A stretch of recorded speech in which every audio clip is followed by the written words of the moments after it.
Greetings, happy Sunday.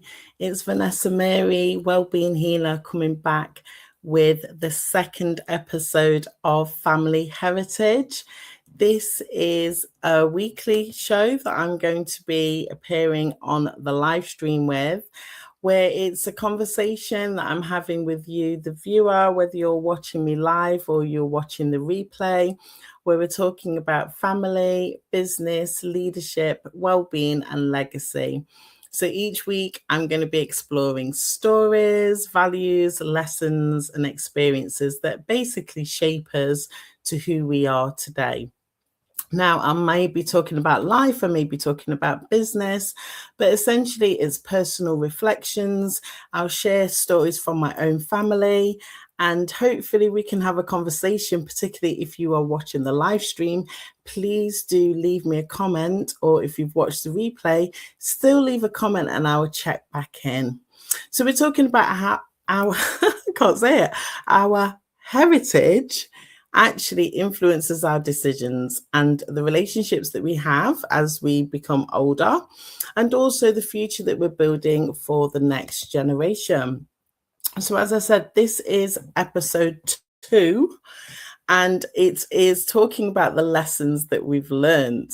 Now, before we go any further, just because last week I did have somebody come onto the live stream, and they made me feel a bit nervous because I didn't know if I was streaming through properly.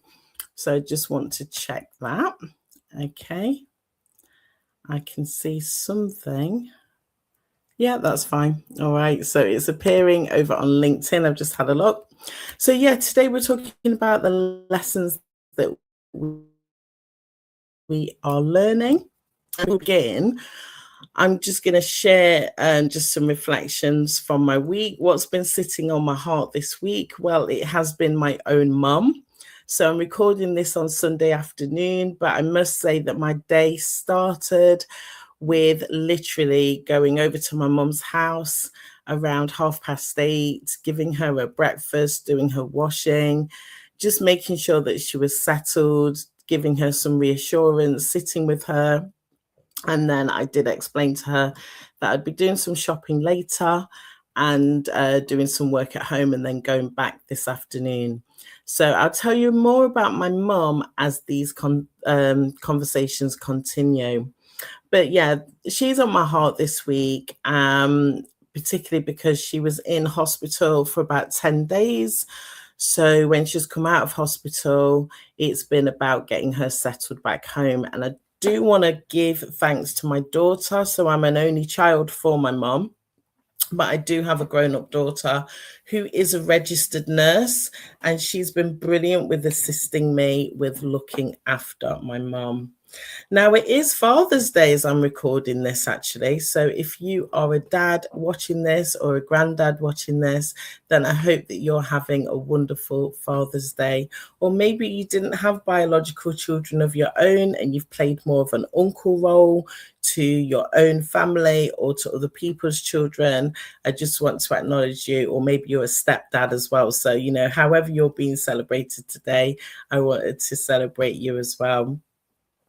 So what have I observed this week? Well, I've observed quite a few things in terms of my family life. So my routine is actually changing because of my mum's care. So she does have carers that go in, but it's just been a little bit sensible for us to provide some of the care. So my mum is a diabetic, so I've actually had to learn very quickly how to not only give her the insulin, but to check her blood sugar levels. So I did it, I think, last year, and then I forgot. You know what it's like. If you're not doing something regularly, you feel quite nervous. So I've had to give her insulin. Then a doctor yesterday said, do you have her blood pressure? And I was like, no, we don't have a blood pressure machine. So I'm now thinking about some of the devices that we could, have in the home, which will assist us. So that's been on my mind, and something I've observed, like I said, is my own routine is changing quite rapidly because of my mom. Now, in this conversation, every week I'm going to share grandmother's wisdom. So sometimes it might change. It might be wisdom from an older member of my family or an older person in my life that I'm remembering. So it's more likely that when I get to this section of the conversation, I am speaking about somebody who's passed over. So grandmother's wisdom today is a snippet from both of my grandmothers, because I'm talking to you about my mum's physical well-being. But if you know my story, my mum has had a very severe mental health condition, psychiatric condition, since I was born. And so, grandmother's wisdom this week is actually about the fact that her mother, grandmother Sue, took me in when I was very young. And then my father's mum, grandmother Annie, she helped me out when I was a teenager. And I just wanted to explain about love in action, because if we know that love is actually a verb, okay, so it's about what we do. And in our family, you will find that, we're loving our family members unconditionally. So my grandmother, she didn't just say the words that she loved her granddaughter, both of them. They actually took me in and helped me out. So they stepped in at that time when I needed them in my life. And that was a great expression of love, because particularly from my grandmother Sue, she was well, they were both young grandmothers, but my grandmother Sue would have been about 40, I think, when I arrived. So she was at the prime of her life, and she was going into another relationship, actually. And then she decided to take on the responsibility of her granddaughter. So she made a lot of sacrifices, and I'll always remember her and be grateful for what she did. So, yes, love sometimes isn't just the expression of the words that we give. So, like I said, today is Father's Day. So, if you're with your dad, or if you're a man who's being celebrated by your family, you may have heard that word, I love you, I love you. Okay. But what about the things that we are actually doing for our family? Because sometimes love is about showing up. All right. So now I'm going to move on to the heritage lesson. So this conversation is called Family Heritage. So I will be sharing heritage stories along the way. And like I said, the episode today is about the lessons that we carry. And I'm going to talk briefly about the things that the older generation were passing over. So for myself, I was born in England. My mum was born in England, but her mom was born in Jamaica, and she came to this country when she was about 18, and also my father's mom as well. They both came to England when they were about 18, so they were young women. Now, what we know is that generation, they had ambitions. They were thinking about creating a better life, or a different life, for themselves in England, okay? So some of the older generation, who are sadly not with us now, from the Caribbean, they knew that life would be very different for them. And in fact, both of my grandmothers, they had more years in this country when they passed away than they actually had in Jamaica. So they had a real strong identity with England. So I want to talk about the lessons that we're learning from communities. If you know about the work that I do, a lot of the work, I'm the founder of the Seeds community. So if you found the Seeds community on LinkedIn, please do give that page a like for me. I put a lot of information over there, and we're always sharing about what we're doing and how we're growing as a community. But I've also got a background in community development anyway. I wouldn't necessarily have been called a community development work or anything like that, but I was doing a lot of community work since the age of 16. So I just want to touch upon the power of community and what the lessons we can learn from communities are. For me, community gives us a sense of belonging. I did a talk about communities last year, and I actually explained that if you look at the end of the word, you get the word unity. So I really feel that if you are part of a community, the fact that you are turning up and being a regular member, you're committed to that community, it's probably because you've got a sense of belonging with maybe the people that you're meeting, or the actual activities, or the topic that's drawn you into that particular environment. So being part of a community reminds us that we're not alone. So you may be celebrating success when you're together, or you may actually be there to support each other. So it may be about encouragement, supporting each other through different challenges that have arisen in your life. But effectively, you are gathering comfort from knowing that somebody or other people are actually on a similar journey to yourself, and they are there for you to talk to or learn from or share lessons with each other. So basically, we know that we're not on our own when we join a community. Inside a community, you will find shared wisdom. So, as we know, communities are formed for many, many different topics and reasons. As I said, the community that I'm putting together, it's around business. I focus on supporting mums and dads, so self-employed mums and dads, or people who work with each other as what's described as a family-led business, or you may be an individual who's got caring responsibilities, and you're also, running your business around those responsibilities. So what happens when we're sharing our wisdom? Well, basically, one conversation could make a massive difference to someone else, because you don't know what people are going through all the time in terms of their experiences, the mistakes that they're going through that maybe they don't feel comfortable talking about. Sometimes we hear people talking about successes, but we talk about our mistakes often enough? Fundamentally, communities is where you will be sharing stories with each other, or you will be hearing other people's stories. So this is where wisdom is passed on. If we're thinking about wisdom in the family setting, you may be sharing your wisdom around the family table, around dinner, around get-togethers. But if we're in a community, it doesn't matter whether you're meeting online, whether you meet them face to face at events, we still have an opportunity to share wisdom. So I just want to quickly share just an exercise that happened in an online community that I'm part of. We meet every Friday. It's a business community. And I asked a couple of questions last Friday, which I really felt allowed us all not only to reflect on our own needs and challenges within our business, but also to learn more about individual strengths. So one of the questions were, if we were a dream team, what role would you be bringing? Are you the connector? Are you the motivator? Are you the strategist? And I can't remember the others, to be fair. Creative thinker, that was it, because I put myself down as a creative thinker and also a strategist.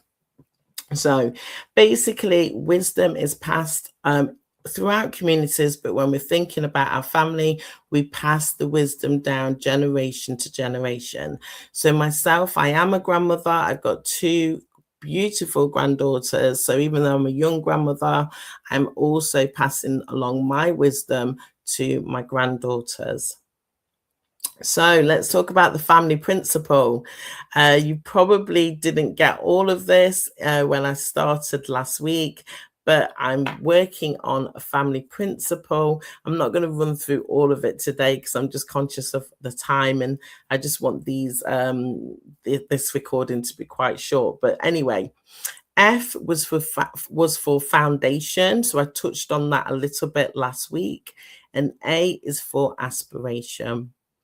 So the questions that we're going to touch on quickly is the previous generation, what were their aspirations? So thinking about things from the perspective of my Caribbean heritage, I know that the older generation coming to this country had aspirations for home ownership, for maybe providing security around education, around employment for their family.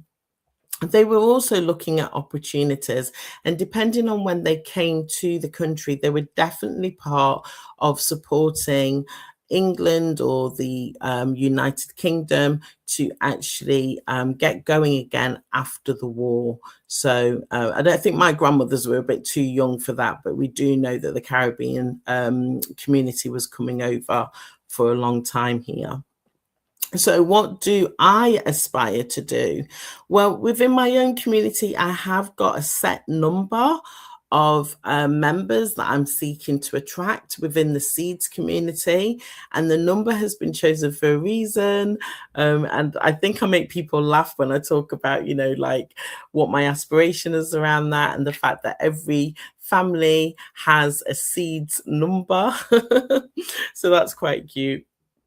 And yeah, essentially I want to support other family businesses, so self-employed mums and dads, to flourish within their own business, and I do that in a number of ways. And yeah, I think by doing that, and by coming from position of healing. So like I said, I'm a well-being healer. So I talk about healing, I talk about well-being, but I also talk about the healing of the business as well. And I've got my own unique way of doing that. I feel that once that message gets out further, then I will be supporting to raise the frequency of the planet, because we've got to be vibrating on a different level now when it comes to our business. So I really love supporting heart-led entrepreneurs and those who really want to make a difference themselves with what they're doing. And in our community, we've got some fantastic individuals who are doing some really, really good work across the UK. Okay. And essentially, a lot of them, including myself, we're reconnecting with our purpose. We know our divine purpose, and, we're doing our work. Gosh, I don't know who that was outside. They're quite loud. We're doing our work to actually support the raising of the vibration on the planet. So, just quickly, I do want to talk about books and mentors that we get in books. Now, I am halfway through reading. I say halfway, gosh, no, I'm not. I'm at the start of reading a new book, but I'm halfway through reading another book that I've read quite a few times, which is Think and Grow Rich. But I'm actually at the start of reading Oversubscribed by Daniel Priestley. Now, I must say that with my routine changing somewhat, my reading has dropped off a little bit. I did tell you that I run a Sunday reading club as well. We didn't actually meet today because a few of them were actually doing other things, so we didn't meet today. But we are reading in that club. Feel the fear and do it anyway. So we just started that last week, but I'm reading Think and Grow Rich again, and also Daniel Priestley's Oversubscribed. So please, if you're watching this on the replay, let me know the book that you're reading and maybe what you're learning from the author who will be a mentor to you as you're reading the book. Right, so that's it for this week. If you're watching the replay, please share some of the lessons that maybe you've learned, or things that naturally get passed down in your family, or if you are on your second generation or maybe third generation, what are some of the key values and principles that you are sharing to your next generations? And if you're wanting to share some of your aspirations, I'd love to hear from you. Next week, I'll be back and we will be talking about the ones who guide us. So this is really around mentorship. So we'll be going deeper into books, things that we've learned through books, and also talking about mentorship more widely. So thank you so much for tuning in today. Like I said, if you have been listening, please do give me a thumbs up or leave a comment, and then I know that you were here. And if you haven't yet liked the channel, if you're watching this on YouTube, for example, please do like the channel. I'd really appreciate that. Or also like our LinkedIn group, which is called the Seeds Community. Thank you so much for watching, and I'll see you next week. Take care. Bye.